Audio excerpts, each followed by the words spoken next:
σας παιδιά, καλώς ήρθατε, είμαι ο Hardcore Tho ή αλλιώς Θοδωρής Λαγός. Είμαι από τη σελίδα Hardcore Tho Fitness and Strength στο Facebook. Μπορείτε να μπείτε σε αυτή τη σελίδα για οποιαδήποτε ερώτηση, μου στέλνετε μήνυμα. Σήμερα είμαι μαζί σας για να απαντήσω μια ερώτηση που είχα. Το πόσα γραμμάρια πρωτεΐνης χρειαζόμαστε για να αυξήσουμε το μυϊκό μας ιστό.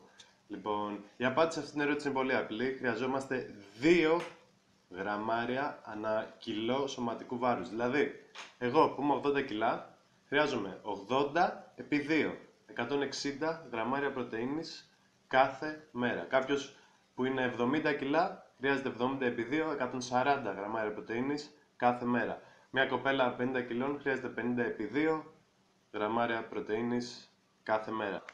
Μια άλλη ερώτηση, βασική με αυτή, είναι το από πού προτείνεις να παίρνω αυτά τα γραμμάρια πρωτεΐνης. Λοιπόν, δεν έχει σημασία. Αυτό είναι το βασικό. Δεν έχει σημασία από πού θα τα πάρεις. Θα τα πάρεις από σκόνη, θα τα πάρεις από κοτόπουλο, θα τα πάρεις από μοσχάρι. Δεν έχει σημασία. Θα τα πάρεις από ψάρι. Δεν με νοιάζει.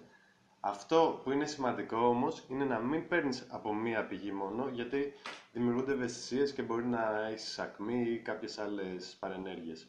Λοιπόν, αυτά 2 γραμμάρια ανά κιλό σωματικού βάρους κάθε μέρα.